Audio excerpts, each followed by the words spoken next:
Press கான்ஃபரன்ஸை வைப்பதற்கான பிரதான நோக்கம் கடந்த வாரம் தமிழ் அரசியல் கைதிகளை விடுவிக்க வேண்டும் என்ற அடிப்படையிலே முன்னாள் கைதிகள், சிவில் சமூக செயற்பாட்டாளர்கள் மற்றும் அரசியல்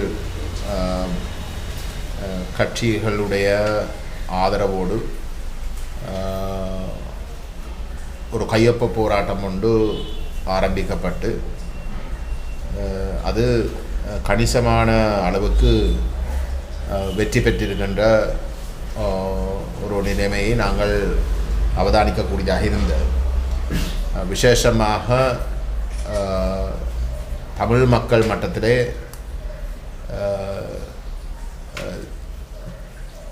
தங்களுக்காக போராடி ஒரு அரசியல் தீர்வொன்றை பெறுவதற்காக, தமிழ் மக்களுடைய உரிமைகளை அடைவதற்காக போராடி அந்த போராட்டம் மௌனிக்கப்பட்ட ஒரு நிலையிலே அந்த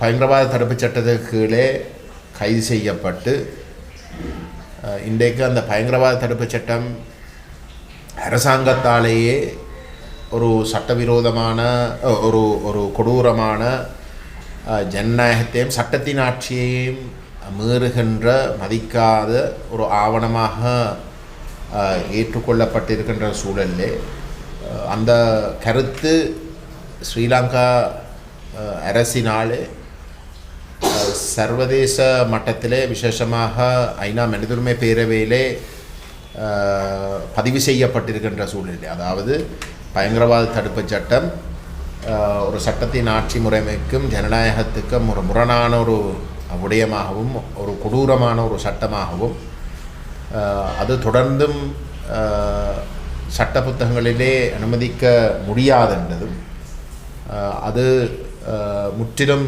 நீக்கப்பட்டு ஒரு புதிய சட்டம் சர்வதேச மட்டத்திலே சர்வதேச நியமங்களுக்கு அமைவாக கொண்டு வரப்பட வேணும், அல்லது ஆக குறைஞ்சது இருக்கக்கூடிய சட்டத்தை முற்றுமுழுதாக மாற்றி அமைத்து அது சர்வதேச நியமங்களுக்கு ஒப்பானதாக திருத்தப்பட வேணும் என்ற கருத்தையும் அவர்கள் பதிவு செய்திருக்கிறார்கள், ஏற்றுக்கொண்டிருக்கிறார்கள். அப்படிப்பட்ட ஒரு நிலையிலே அந்த மிக மோசமான சட்டத்தின் ஆட்சியை முற்றுமுழுதாக மீறுகின்ற பயங்கரவாத தடுப்புச் சட்டத்துக்கு கைது செய்யப்பட்ட தமிழ் அரசியல் கைதிகள் மற்றும் ஏனையோர்களை தொடர்ந்தும் சிறையிலே வைத்திருப்பதை நியாயப்படுத்த முடியாதென்ற வாதம் கணிசமாக இன்றைக்கு மேலோங்கி இருக்கின்றது. அந்த வகையில் தான் அனைத்து தரப்புகளும் கட்சி வேதங்களுக்கு அப்பாலே, அரசியல் கருத்துகளுக்கு அப்பாலே இந்த தமிழ் அரசியல் கைதிகளையும் ஏனையோர்களையும், விசேஷமாக பயங்கரவாத தடுப்புச் சட்டத்துக்கு கீழே கைது செய்யப்பட்டிருக்கின்ற அனைவரையும் விடுவிக்க வேண்டும் என்ற ஒரு கோஷம் மேலோங்கி இருக்கின்றது. இந்த கருத்து இன்றைக்கு பெரிய லெவலில் ஒரு கையொப்ப போராட்டம் ஊடாகவும் பொதுவாக வடகிழக்கிலே ஒரு மேலோங்குகின்ற ஒரு கருத்தாக நிலைநாட்டப்பட்டு கொண்டு வருகின்ற இந்த சூழலிலே நீதியமைச்சர் திரு ஹர்ஷன நாணயக்கார் அவர்கள் அப்படி அரசியல் கைதிகள் என்ற ஒரு தலைப்பிலே எவருமே கைது செய்யப்பட்டு சிறையிலே அடைக்கப்பட்டதாக இல்லை என்ற ஒரு கருத்தை குறிப்பிட்டிருக்கின்றார். அவர் அதை சொல்வதற்கான அரசியல் பின்னணி தான் காரணம். ஏனென்றால் இதுக்கு முதல் அவருடைய தலைவர் அனுரகுமார திசாநாயக்க தேர்தல் காலத்திலே யாழ்ப்பாணத்துக்கும் வடக்குக்கும் வவுனியாக்கும் மற்றது வடகிழக்குக்கும் சென்ற பொழுது மிக தெளிவாக பயங்கரவாத தடுப்புச் சட்டத்துக்கு கீழே கைது செய்யப்பட்ட குற்றவாளிகளாக அறிமுகப்படுத்தப்பட்ட அல்லது இன்னும் வழக்குகளுக்கு முகம் கொடுத்து கொண்டிருக்கிறவர்கள் விடுவிக்கப்படுவார்கள், அவர்கள் விடுவிக்கப்பட வேண்டும். ஏனென்றால் அது அந்த சட்டம் முற்றுமுழுதாக சட்டத்தின் ஆட்சியை மீறுகின்ற ஒரு விடயம் என்ற கருத்தை ஆணித்தரமாக பதிவு செய்திருந்த ஒரு சூழலிலே அவர்களே அரசியல் கைதிகள் என்ற சொற்பதங்களை பாவித்த ஒரு சூழலிலே இன்றைக்கு நீதியமைச்சர் அந்த நிலப்பாட்டில் இருந்து பின்வாங்குகிறாராக இருந்தால் அது ஒரு அரசியல் காரணமாக மட்டும்தான் இருக்கலாம். ஏனென்றால் இதுக்கு முதலும் அரசியல் கைதிகளை விடுவிக்கிறதாக அறிவிக்கின்ற பொழுதும் அது ஒரு அரசியல் தீர்மானம். ஆகவே அதில் இருந்து பின்வாங்கிறதாக இருந்தாலும் அது ஒரு அரசியல் காரணமாகத்தான் இருக்கலாம். அந்த வகையிலே தேசிய மக்கள் சக்தி இன்றைக்கு அதனுடைய ஒரு பிரதான அங்கமாக ஜேவிபி அமைப்பு இருக்கின்றது. ஜேவிபி அமைப்பும் ஆயுதம் ஏந்தி போராடின ஒரு அமைப்பு. ஜேவிபி அமைப்புக்கு எதிராக இந்த மிக கொடூரமான பயங்கரவாத தடுப்புச் சட்டம் பாய்ந்தது. அப்படிப்பட்ட ஒரு சூழலிலே ஜேவிபியினுடைய உறுப்பினர்கள் கைது செய்யப்பட்ட காலப்பகுதியிலே அவர்கள் அனைவரும் அரசியல் கைதிகளாகத்தான் ஜேவிபியும் ஏனையோர்களும் அறிமுகப்படுத்தினவை. இன்றைக்கும் கூட ஜேவிபி தன்னுடைய அமைப்பை சார்ந்தவர்கள் கைது செய்யப்படுற ஒவ்வொரு சந்தர்ப்பத்திலையும் அரசியல் கைதிகளாகத்தான் அறிமுகப்படுத்துகிறார். ஜேவிபியினுடைய ஆயுத போராட்டம் அளிக்கப்பட்டதுக்கு பிறகும் அவர்களுடைய செயற்பாட்டாளர்கள் கைது செய்யப்படுகின்ற பொழுது, அவர்கள் எல்லாட்டி பழிவாங்குகின்ற பொழுதும் கூட அது ஒரு அரசியல் பின்னோக்கத்துக்காக நடக்கின்ற விடயமாக அவர்கள் மிக தெளிவாக பதிவு செய்து கொண்டு வருகின்றார்கள். இப்பொழுதும் கூட அவர்கள் ஆட்சியில் இருந்திருக்காவிட்டால் வேறொரு தரப்பு ஆட்சியில் இருந்து அவர்களுடைய அணியிலே இருக்கக்கூடிய எவரும் கைது செய்யப்படுகின்ற பொழுது அது ஒரு அரசியல் நோக்கத்துக்காக நடக்கின்ற அரசியல் கைதிகளை அவர்கள் ஒரு அரசியல் கைதிகளாகத்தான் கணிக்கின்ற பழக்கம் அனைவருக்கும் தெரிஞ்ச ஒரு விடயம். ஆனால் அதே நிலையிலே வடகிழக்கில் தமிழ் மக்களுடைய உரிமைக்காக போராடி கைது செய்யப்பட்டவர்களை அரசியல் கைதிகளாக கணிக்க முடியாதென்று இன்றைக்கு தேர்தலுக்கு பின்னிய காலத்தில் இந்த தேசிய மக்கள் சக்தியுடைய நீதியமைச்சர் அறிவிக்கிறதாக இருந்தால் அதுக்கு ஒரே ஒரு காரணமாகத்தான் இருக்கலாம், அது இனவாதம். சிங்கள தரப்புகளுக்கு அரசியல் கைதிகள் என்ற சொற்பதம் பாவிக்கிறதுல எந்த ஒரு பிரச்சனையும் இல்லை. ஏனென்றால் அவர்கள் ஆயுதம் ஏந்தி போராடினாலும் அது ஏதோ ஒரு நியாயத்தின் அடிப்படையில் தான் நடந்திருக்கும். ஆகவே அவர்கள் அரசியல் கைதிகள் தான். அவர்கள் பிடித்து அவர்களுக்கு எதிராக வழக்குகள் தாக்கல் செய்கிறது எல்லாமே அரசியல் பழிவாங்கல் என்ற அடிப்படையிலே நியாயப்படுத்துறதாகவும், ஆனால் தமிழர்களுக்கு அதே அடிப்படையில் கைது செய்யப்படுகின்ற பொழுது அவர்கள் அரசியல் கைதிகள் அல்ல, மாறாக அவர்கள் சட்டவிரோதமாக நடந்து சட்டம் சரியான வகையிலே அவர்களுக்கு எதிராக பாய்ந்திருக்கின்ற ஒரு கருத்தோடு பதிவு செய்கின்ற நோக்கத்தோடு தான் அவருடைய அந்த கொள்கை மாற்றம் நடைபெற்றிருக்கிறதாக நாங்கள் சுட்டிக்காட்ட விரும்புகின்றோம். இது உண்மையிலே கண்டிக்கப்பட வேண்டிய ஒரு விஷயம். எனக்கு தனிப்பட்ட முறையிலேயும் ஹர்ஷன நாணயக்கார் அவர்களை தெரியும். நான் எதிர்பார்க்க இல்லை அப்படிப்பட்ட ஒரு நிலைப்பாட்டை அந்த நபர் எடுப்பார். அவர் ஒரு பதவியில் இருந்தாலும் கூட அந்த பதவிக்கு இருக்கின்ற நபர் தன்னுடைய அறிவும் தனக்கு இருக்கக்கூடிய அரசியல் பின்னணியையும் வலிமையாக கொண்டு வரும். ஆனால் அப்படி இருக்க வந்து ஹர்ஷன நாணயக்காரன் நபரும் நீதியமைச்சர் என்ற பதவிக்கு வந்ததுக்கு பிறகு அவர் கடந்த காலங்களிலே இருந்த நீதியமைச்சர்களுடைய மிக மோசமான ஒரு பிற்போக்குவாத ஒரு நிலைப்பாட்டுக்கு இணைந்து போகின்ற வகையிலே கருத்து தெரிவித்து இருப்பது ஒரு பலத்த ஏமாற்றத்தை கொடுக்கின்ற ஒரு விடயம் மட்டுமல்ல, அது உண்மையிலே வன்மையாக கண்டிக்க வேண்டிய ஒரு விடயமாக இருக்கின்ற அந்த விஷயத்தையும் நாங்கள் இந்த இடத்துல வந்து பதிவு செய்ய விரும்புகின்றோம். இது இன்னும் இந்த தேசிய மக்கள் சக்தி தேர்தல் காலத்திலே வந்து தாங்கள் வடகிழக்கை பொறுத்தவரையிலே ஒரு மாற்றத்தை கொண்டு வருவதாக வந்து ஒரு நம்பிக்கை ஒன்றை மக்களிடம் வந்து கொண்டு சென்றது எல்லாமே வந்து ஒரு நாடகம் என்றதை மீண்டும் மீண்டும் நிரூபிக்கின்ற ஒரு விடயமாகத்தான் இந்த அரசியல் கைதிகளுடைய விடயம் அமைந்துள்ளது. இதே போன்று இந்த காணி விடுவிப்பு இராணுவத்தாலே சட்டவிரோதமாக ஆக்கிரமிக்கப்பட்டு கொண்டு இருக்கின்ற தனியாருடைய காணிகள், அரசு காணிகள் மக்களுடைய தேவைக்காக பயன்படுத்தாமல் மாறாக நேரடியாக மக்களுடைய நிலங்களுக்கு நேரெதிராக தங்களுடைய தனிப்பட்ட உரிமைகளை மீறுகின்ற வகையிலே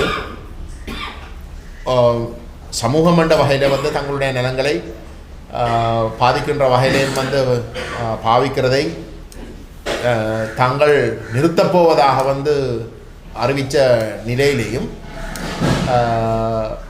தையட்டி விஹாரை காணி சம்பந்தமாக இதுவரைக்கும் அவர்கள் மௌனம் சாதித்து கொண்டு வருகின்ற விடயமும் இந்த அரசாங்கத்துடைய இரட்டவேடத்தை அம்பலப்படுத்துகின்ற ஒரு விடயமாகத்தான் நாங்கள் கருத்தில் கொள்ள வேண்டும். ஏனென்றால் இந்த தையட்டி விஹாரை என்றது முற்றுமுழுதாக வந்து சட்டவிரோதமாக கட்டப்பட்ட ஒரு விடயம். அதில் எந்த விதமான மாற்று கருத்தும் இருக்க முடியாது. இதுக்கு முதல் இருந்த அரசாங்கமே வந்து ஒரு அறிக்கை ஒன்று அரசாங்க அதிபர் மற்றது தெல்லிப்பள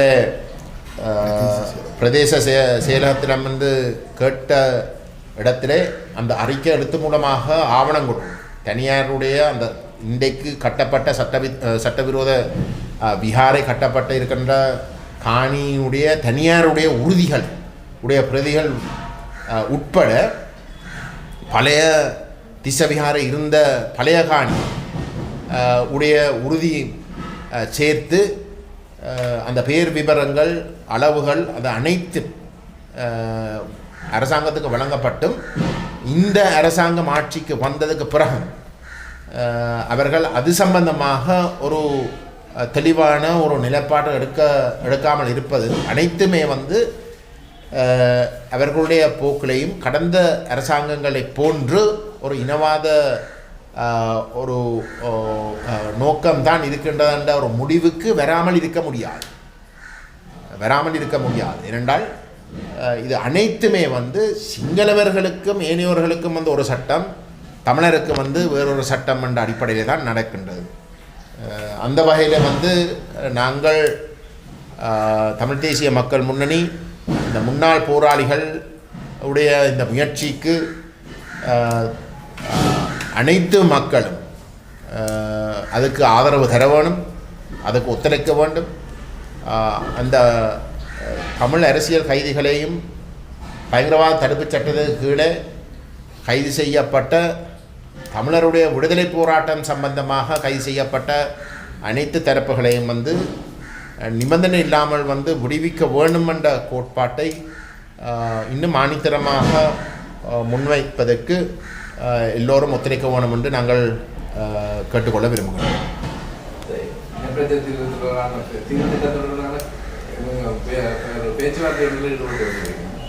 ஒரு கட்சி வந்து அந்த குழப்பம்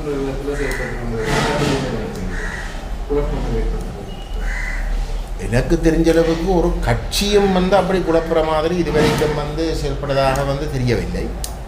சில வேளையில் ஒரு சில கட்சிகளுக்கு உள்ளே இருக்கக்கூடிய நபர்கள் வந்து தங்களுடைய தேவைக்காக வந்து இல்லாட்டி தங்கள் புறக்கணிக்கப்படுறதாகவோ இல்லாட்டி தங்களுக்கு முக்கியத்துவம் இல்லாமல் போகிறதுக்காக வந்து கருத்துக்களை சொல்லிக்கொண்டு வரக்கூடும். ஆனால் எனக்கு தெரிஞ்ச அளவுக்கு வந்து நாங்கள் பாராளுமன்ற குழு தலைவர்கள் ஆகத்தான் நாங்கள் போன பாராளுமன்ற அமைப்பு நடைபெற்ற பொழுது வந்து நாங்கள் கூடி கதைச்சினாங்க. அது கட்சிகளே உள்வாங்குகின்ற ஒரு செயல்பாடாக அமைய வேணும் என்ற அடிப்படையில் தான் அந்த சந்திப்புகள் மேற்கொள்ளப்பட்டது. அந்த வகையில் வந்து 25ஆம் தேதி என்ற திகதியை நாங்கள்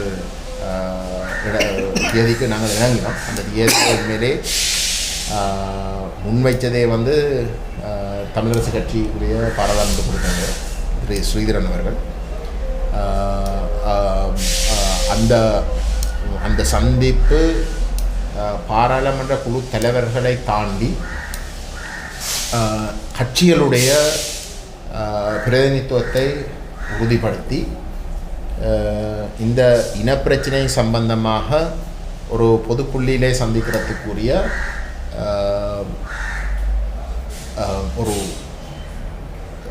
என்ன சொல்கிற ஒரு அறிவியல் ரீதியாகவும் ஒரு அதிகார ரீதியாகவும் இருக்கக்கூடிய அந்த அதிகாரம் இருக்கக்கூடிய நபர்களை சேர்த்துக்கொண்டு அந்த பேச்சுவார்த்தைகள் முன்னுக்கு போகணும் என்ற அடிப்படையில் தான் நாங்கள் கொள்கைகளோட வந்து இணங்கினோம். பச்சையாக சொல்கிறேன்டா, இனி நாங்கள் சந்திக்கிற இடத்துல இந்த தீர்வு சம்பந்தமாக வந்து அந்த சந்திப்பில் கட்சிக்கு சார்பாக முடிவெடுக்கக்கூடிய வகையிலையும் அதே நேரம் வந்து ஒரு சரி நாங்கள் தனிநபர்களை தாண்டி அதுக்கு ஒரு கெப்பாசிட்டியை வந்து கூட்டுறதாக இருந்தால், இது சம்பந்தமாக நிபுணத்துவம் பெற்றவர்கள் யாரும் இருக்கிறதாக இருந்தால், அது கட்சியின் பேரில் வந்து அதில் கலந்து கொள்வதற்கு வந்து நாங்கள் இணங்கினோம்.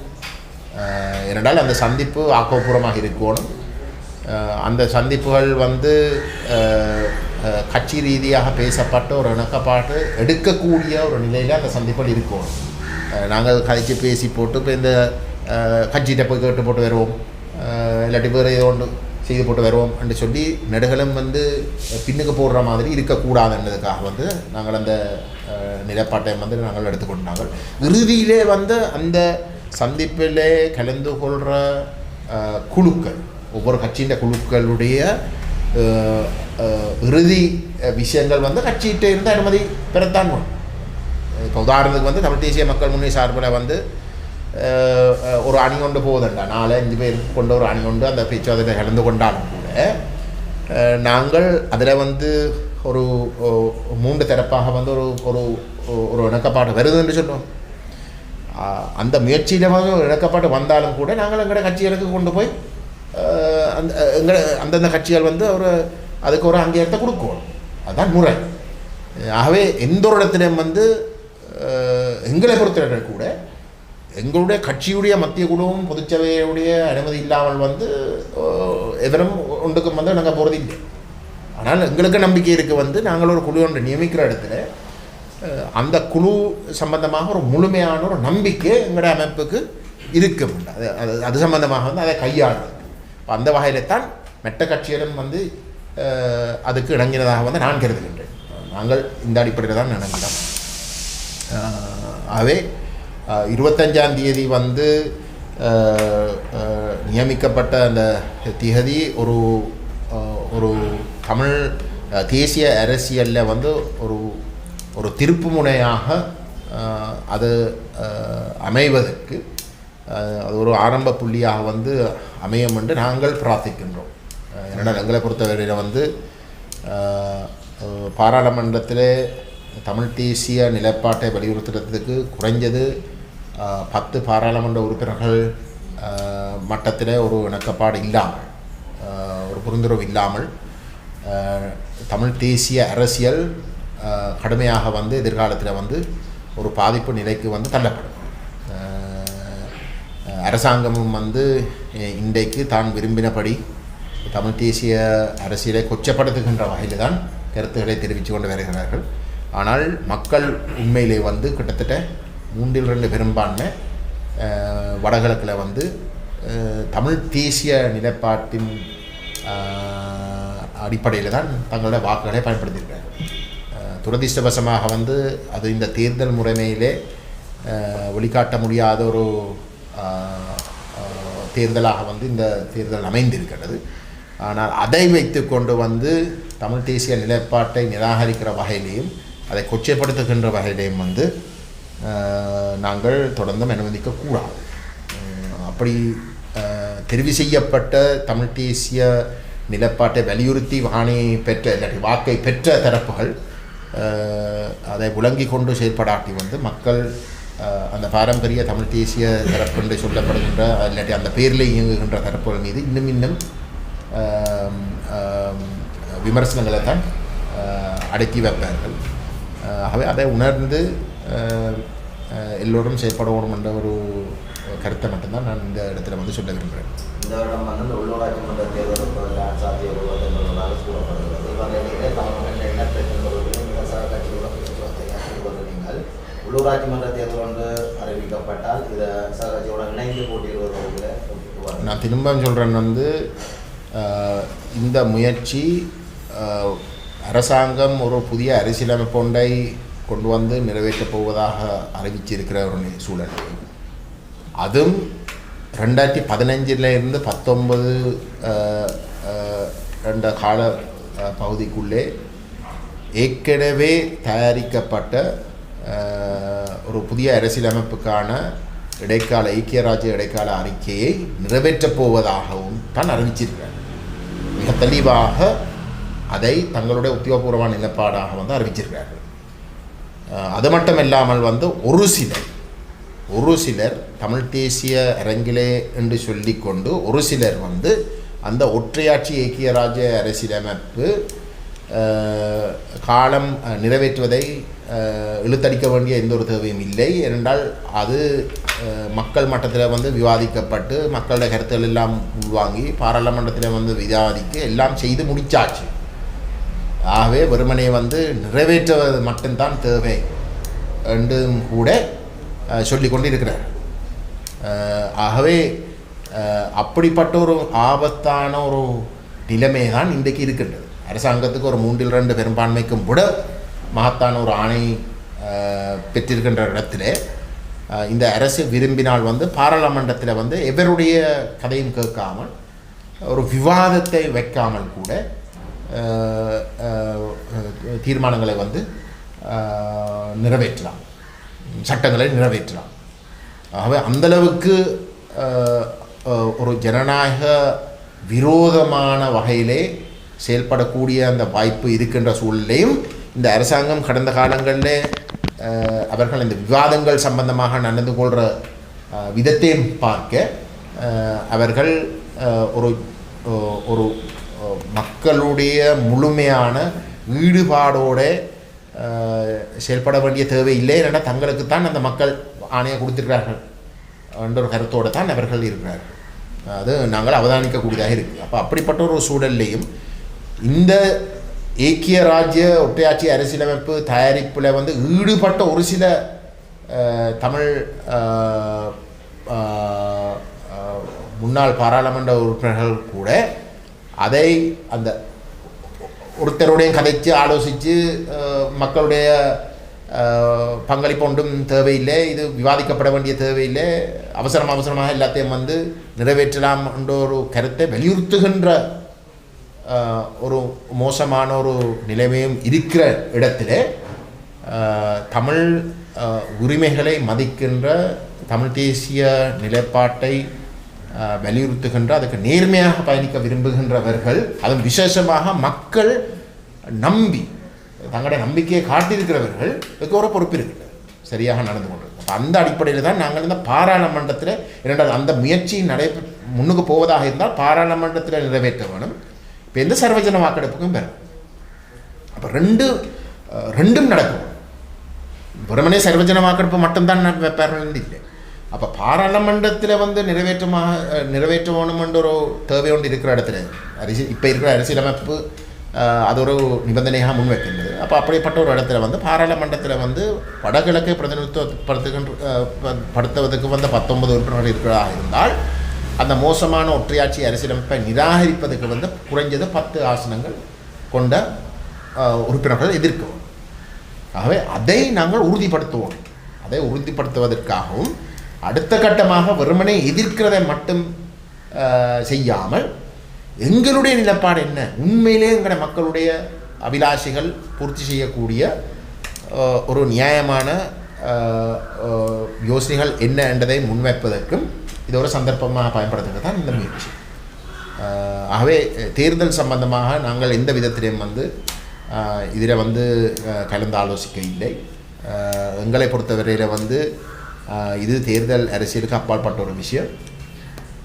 இது நடந்தே ஆகணும்ன்ற அடிப்படையில் தான் தமிழ் தேசிய மக்கள் முன்னணி வந்து இந்த முயற்சியில் வந்து ஏதோ ஒரு வகையில் வந்து ஈடுபடுது. ஆகவே நாங்கள் அந்த அடிப்படையில் மட்டும்தான் நாங்கள் இப்போதைக்கு வந்து சிந்திக்கிறோம். நேற்று ஒரு ஊடக சந்திப்பிலே முன்னாள் பாராளுமன்ற உறுப்பினர் ஜனாதிபதி சட்டத்தரணி சுமந்திரன் அவர்கள் குறித்த புதிய அரசியலமைப்பு தொடர்பான வரைவு அதனை ஜனாதிபதி ஏற்றுக்கொண்டிருப்பதாகவும் அதனை நிறைவேற்றுவதற்கு என்ன 3 வருஷ கால அவகாசம் தேவைப்படுவதாகவும் தெரிவித்திருப்பதாக கூறினார். அது வந்து ஒரு காலத்தை இழுத்தடித்து இல்லாமல் போச்சுவதற்கான ஒரு நடவடிக்கையாக அதே நேரம் குறித்த உங்களது புதிய முயற்சி நீங்கள் சிறிதரன் மற்றும் செல்வமடைகள் ஆகியோர் சந்திப்பது தொடர்பில் அந்த முடிவு தொடர்பில் எதிர்வருகின்ற 18ஆம் தேதி மத்திய குழு செயற்குழுவிலே வந்து கூடி முடிவெடுத்த பின்னர் தான் அது தொடர்பான தங்களது நிலைப்பாடு வெளிப்படுத்தப்படும் என்று தெரிவித்துள்ளனர். இதை பற்றி இதை பற்றி நான் ஒன்றும் சொல்ல விரும்பவில்லை. நான் ஒன்றை மட்டும் சொல்லலாம். அந்த அரசியலமைப்பு, அந்த ஒற்றையாட்சி ஐக்கியராஜ்ய அரசியலமைப்பை வந்து காலம் தாமதிக்காமல் வந்து உடனடியாக வந்து நிறைவேற்றலாம் என்று சொல்கிற கருத்து வந்து நாங்கள் நிராகரிக்கின்றோம். ஏனென்றால் அந்த அரசியலமைப்பு மக்கள் வழங்கின ஆணையை முற்றுமுழுதாக மீறுகின்ற வகையில் தான் தயாரிக்கப்பட்டது. அது திரு சுமந்திரன் அவர்களுடைய இப்போதைய தலைவர் திரு CVK சிவஞானம் கூட ஒரு பேட்டியில் வந்து ஒப்புக்கொண்டிருக்கின்றார். அந்த ஐக்கிய ராஜ்ய அரசியலமைப்புன்றதை வந்து ஒரு ஒற்றையாட்சி அரசியலமைப்புன்றதை வந்து அவரே ஒப்புக்கொண்டிருக்கின்றார். தமிழரசு கட்சிக்கும் தமிழ் தேசிய கூட்டமைப்புக்கும் 2015 வந்து ஆணை வழங்கின மிக தெளிவாக வந்து ஒரு சமஷ்டி தீர்வு, சுய நிர்ணய உரிமையை அனுபவிக்கக்கூடிய ஒரு சமஷ்டி தீர்வு, தமிழ் தேசம் அங்கீகரிக்கப்படுகின்ற ஒரு சமஷ்டி தீர்வு. அதுவும் இன்றைக்கு வந்து தமிழ் தேசிய கூட்டமைப்பாக இல்லாவிட்டாலும் வந்து தமிழரசு கட்சியினுடைய முதலாவது அந்த கட்சியே ஸ்தாபிக்கப்பட்ட அதுக்கு பிறகு நடைபெற்ற முதலாவது மாநாட்டிலே எடுக்கப்பட்ட முதலாவது முடிவு தீர்மானமே வந்து தமிழ் தேசம் அங்கீகரிக்கப்பட்ட ஒரு சமஷ்டி தீர்வு. ஆகவே அந்த யோசனைகள் அனைத்துக்கும் மாறாக அதை உண்மையிலே நேருக்கு நேர் எதிராக தயாரிக்கப்பட்ட ஐக்கிய ராஜ்ய அரசியலமைப்பை மக்களிடம் திரும்பவும் கொண்டு செல்லாமல் வந்து அதை நிறைவேற்றலாம் என்று சொல்கிறது வந்து நான் நினைக்கிறேன் தமிழ் தேசிய அரசியல் கடந்த 15 வருஷத்தில் வந்து மக்கள் மட்டத்தில் வந்து நம்பிக்கை இழக்க பண்ணுறதுக்கான பிரதான காரணம், அந்த அணுகுமுறை தான் பிரதான காரணம். அது தமிழரசு கட்சி அந்த அடிப்படையிலே செயல்படுறதை தவிர்க்க வேணும் என்ற கருத்தை ஒரு பொது புள்ளியில் சந்திக்கிறதுக்கு விரும்புகின்ற அந்த ஒரு தரப்பண்ட வகையில் நாங்கள் உரிமையோடு வந்து சுட்டிக்காட்ட விரும்புகிறோம். அதாவது தற்போது அதாவது வடக்கு மாகாணத்திலே முன்னர் வாழ்ந்த சிங்கள மக்கள் சிலர் வந்து தங்களுடைய வாழ்விடங்களில் இருப்பதாக ஜனாதிபதி செயலகங்களாக வந்து பிரதேச செயலகங்களுக்கு அதை அடையாளப்படுத்தி தருமாறு சில கடிதங்கள் அனுப்பப்பட்டதாக கூறப்படுகிறது. உதாரணமாக வரி வடக்கிலே இருக்கிற காணிகள், தனியாருடைய காணிகள் கூட இன்னும் சட்ட ரீதியாக அந்த மக்கள் பெற்றுக்கொள்ள அவர்கள் காணப்படுகின்ற நிலையில் இவர்களுடைய நடவடிக்கையை பார்க்கிறோம். இல்லை, அதை நாங்கள் எல்லாம் மண்ணாக கண்டிக்கிறோம். எங்களை பொறுத்தவரையில் வந்து இதுகள் அனைத்தும் வந்து உண்மையிலே கோட்டாபய ராஜபக்ச காலத்தில் கூட வந்து செய்யாத விஷயங்களை தான் இப்போ திரும்ப வந்து செய்ய பார்க்கிறோம். நாங்கள் மீண்டும் மீண்டும் சொல்லிக்கொண்டு இருக்கிற விஷயம், தேர்தல் காலத்திலே வந்து நாங்கள் எங்களோட மக்களுக்கு தெளிவாக சொன்னாங்கள் வந்து இது தேசிய மக்கள் சக்தி இல்லை, இது JVP. ஜேவிபி என்றது வந்து ஒரு ஒரு சுனாமி அனர்த்தம் நடைபெற்ற காலத்திலே சர்வதேச சமூகமே வந்து அதுவும் விசேஷமாக இந்த வல்லரசுகள் தமிழீழ விடுதலை புலிகள் இயக்கத்தை வந்து அங்கீகரிக்க விரும்பாத ஒரு நிலையிலேயும் கூட எந்தளவுக்கு இடைஞ்சல்களை போடலாமோ போட்டுக்கொண்டிருந்த காலப்பகுதியிலையும் கூட இந்த சுனாமிக்கு பிறகு வந்து மக்களுக்கு பாதிக்கப்பட்ட மக்களுடைய கிட்டத்தட்ட 3/2 பெரும்பான்மை வந்து வடகிழக்கிலேயும் அதுவும் தமிழீழ விடுதலை புலிகள் இயக்கத்துடைய கட்டுப்பாட்டு பிரதேசத்திலேயும் வந்து இருந்த காரணத்தினாலே அந்த மக்களுக்கு எப்படி என்றாலும் வந்து இந்த உதவிகள் போய் சேர்றதுக்கு வந்து ஒரு புரிந்துணர்வு அத்தியாவசியம் என்று சொல்லி அவர்களுடைய வேண்டுகோளுக்கு இணங்க வந்து பீட்டாம்ஸ் கட்டமைப்பை உருவாக்கப்பட்டது. அந்த பீட்டாம்ஸ் அமைப்பை வந்து முடக்கிறதுக்கு வந்து இந்த ஜேவிபி செயல்பட்டு கடைசியில் வந்து வடகிழக்கு இணைப்பையும் வந்து துண்டித்தது. ஆகவே ஒரு மனிதாபிமான உதவிகள் மிக மோசமாக பாதிக்கப்பட்ட ஒரு இயற்கை அனைத்தத்தால் வந்து பாதிக்கப்பட்ட மக்களுக்கு கூட அந்த உதவிகள் போய் சேரக்கூடாத அளவுக்கு ஒரு இனவாதத்தின் அடிப்படையில் வந்து செயற்பட்ட ஒரு தரப்பினுடைய முழு ஆதிக்கத்துக்குள் தான் இந்த தேசிய மக்கள் சக்தி என்ற கட்டமைப்பு இல்லாட்டி அரசாங்கம் இருக்கின்றது. ஆகவே நாங்கள் இதை பல தடவை வந்து நாங்கள் சுட்டி காட்டியிருக்கின்றோம். இன்றைக்கு அவர்கள் தேர்தல் காலத்துக்கு பிறகு தேர்தல் காலத்தில் போய் காட்டுறதுக்கு எல்லோரும் கதைக்கிறதானே, ஆனால் அதுக்கு பிறகு வந்து நாங்கள் தேர்தல் காலத்தில் வந்து நாங்கள் எங்களோட மக்களுக்கு சொன்ன உண்மைகள் வந்து இன்றைக்கு நிரூபிக்கப்படுற வகையில் தான் எல்லாமே நடக்கின்றது. ஆகவே இன்றைக்காவது வந்து எங்களோட மக்கள் தங்களுடைய கண்களை துறந்து சரியான வகையில் வந்து இது தேசிய மக்கள் சக்தி சம்பந்தமாக மட்டுமல்ல, நாங்கள் குறிப்பிடுகின்ற தமிழ் தேசியத்துக்கு எதிராக செயல்படுகின்ற அனைத்து தரப்புகள் தொடர்பாகவும் ஒரு விழிப்பாக இருக்கும். தமிழ் தேசியம் என்று சொல்லிக்கொண்டும் தமிழ் தேசியத்துக்கு எதிராக வந்து செயல்படுற தரப்புகளும் இருக்கிறேன். உதாரணத்துக்கு வந்து ஐக்கிய ராஜ்யம் வந்து நிறைவேற்றலாம் என்று அவசரப்பட்டு நிறைவேற்றலாம், தாமதிக்க தேவையில்லை என்ற ஆர்வத்தோடு இருக்கிற தரப்புகள் தொடர்பாகவும் கூட அவதானமாக இருக்கணும். இல்லாவிட்டால் அதன் விளைவுகள் வந்து பாரதூரமாக அமையும் என்ற விஷயத்தை மீண்டும் சுட்டிக்காட்ட விரும்புகிறேன்.